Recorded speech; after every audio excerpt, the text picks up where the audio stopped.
Irmãos, eu vou dividir minha pregação em 2 tópicos. Vou falar primeiro sobre a fé e a ação, e depois sobre a cegueira espiritual.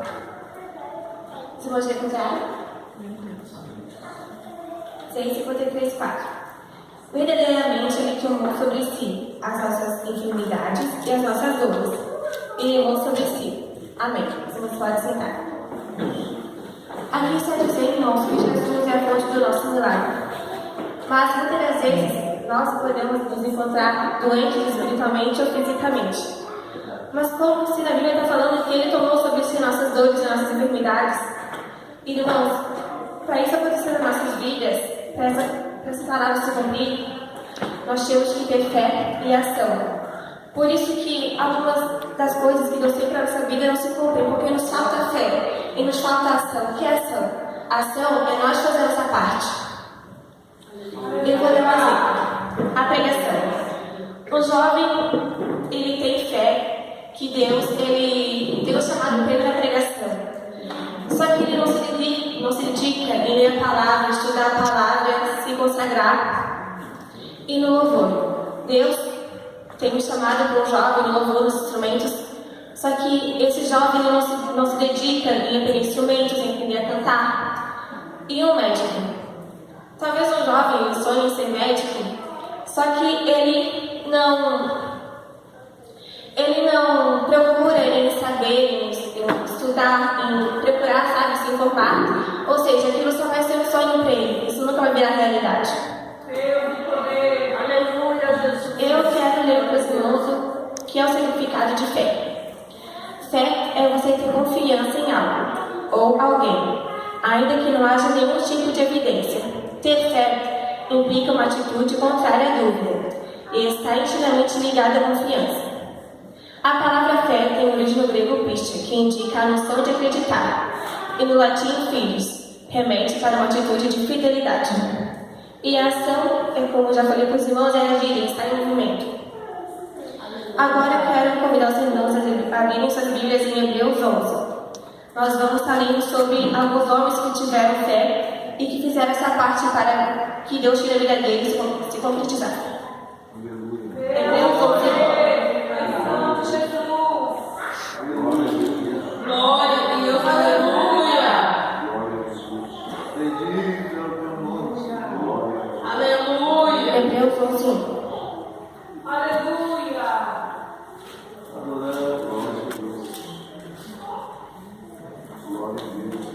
Ora, a fé é o firme fundamento das coisas que se esperam e a prova das coisas que não se veem. Por ela, os antigos alcançaram o testemunho.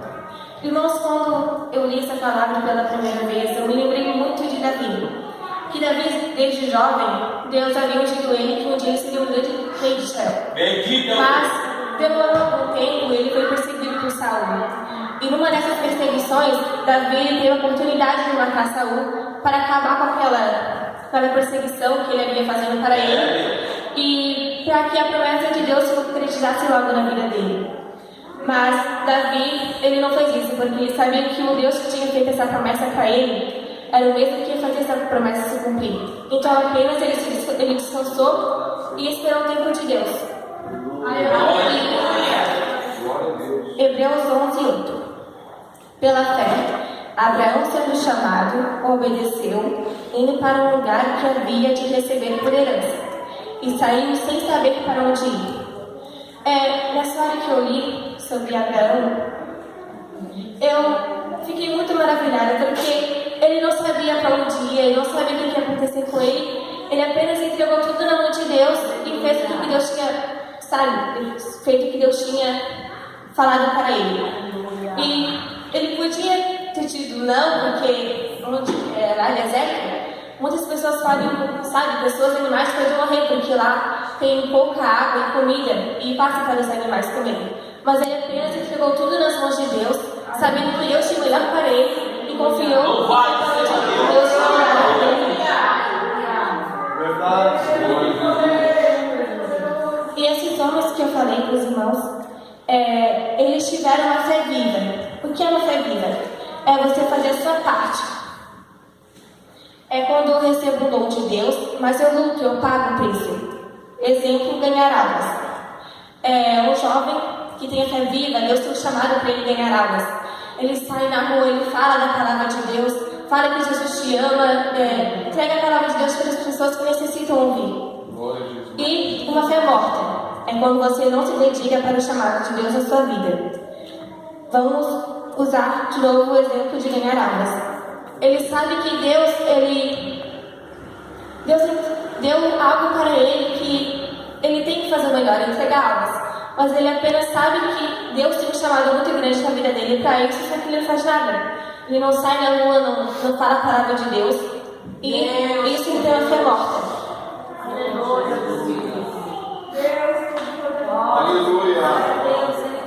Irmãos, no grande dia, Deus ele vai cobrar as nossas obras.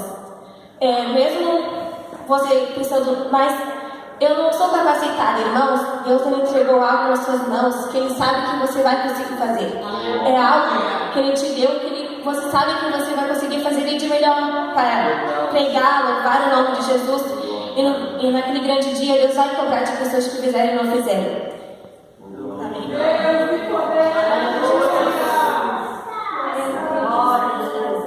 Agora vamos passar para a cegueira espiritual. Convido os irmãos a abrirem suas Bíblias novamente, Marcos 10:46.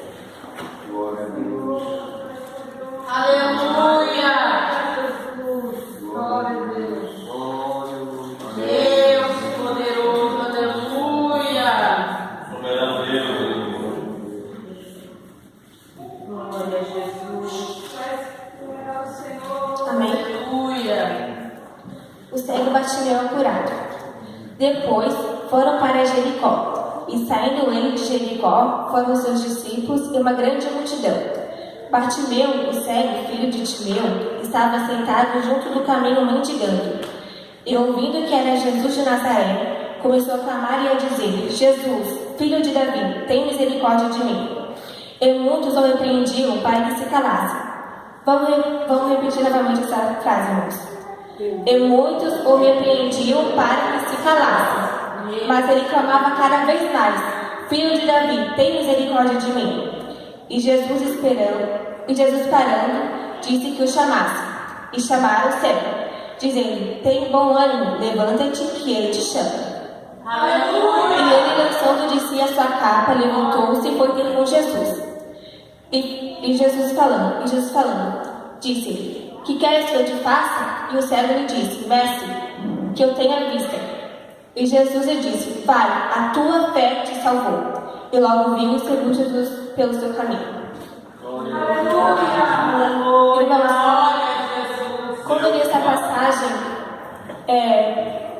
eu me lembrei que antigamente o cego ele tinha o mesmo tratamento que um leproso tinha.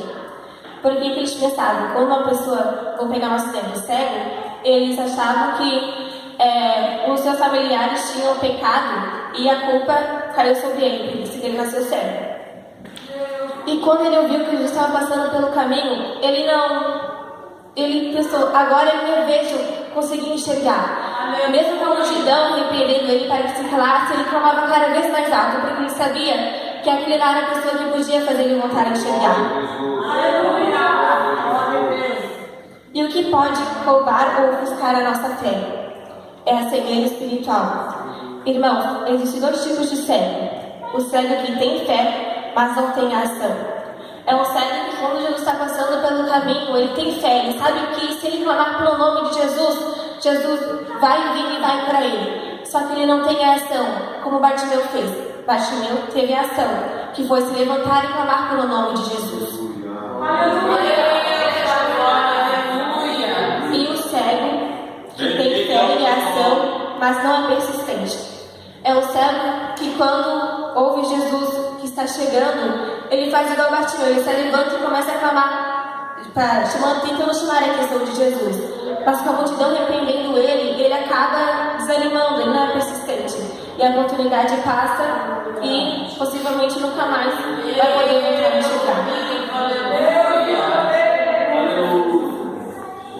E nós podemos levar isso para nós, porque, exemplo, o líder dá o cargo para um irmão. Ele começa começa a ser bem animado, jejua, faz aquele cargo com amor. Só com o passar do tempo, com as tribulações, ele não persiste, ele vai desanimando. Irmãos, eu estava vendo e notei que não era só o Bartimeu que estava cego. O povo também estava cego. Por quê? Eu creio que eles estavam seguindo Jesus pelos seus ensinamentos, que a Bíblia fala que Jesus tinha um ensinamento muito bom, e pelos seus milagres. E se eles sabiam que Jesus fazia muitos milagres, por que eles não levaram o cego Bartimeu e apresentaram para Jesus? Porque eles ficaram dificultando cada vez mais que o cego Bartimeu chegasse a Jesus para receber a cura.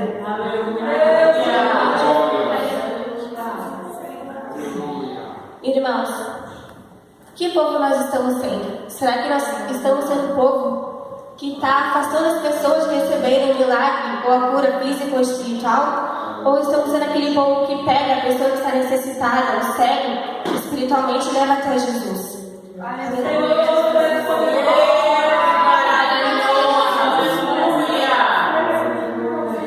Irmão, outra pessoa que eu vi que também teve um processo de cegueira espiritual foi Eli.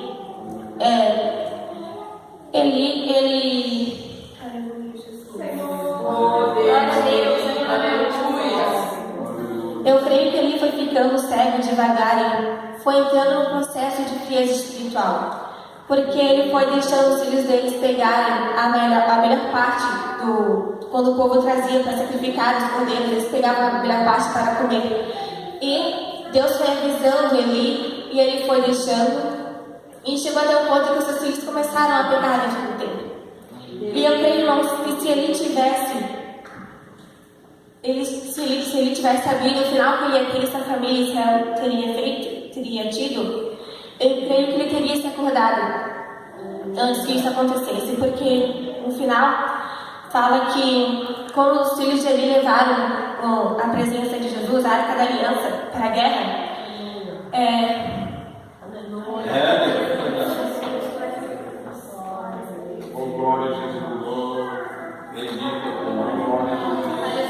quando ele soube que eles mataram seus filhos e eles levaram a presença, a Arca de Jesus para a sua terra, ele estava sentado numa cadeira e ele caiu. Por causa do seu peso, ele acabou quebrando o pescoço e a Bíblia fala que ele morreu cego. Irmãos, e se ele tivesse sabido o que teria acontecido com a sua família, com Israel, eu teria certeza que ele teria se acordado e feito tudo isso muito diferente.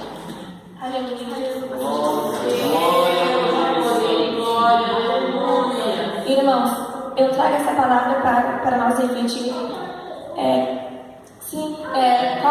Se nós estamos entrando no caminho de cegueira, para nós acordarmos.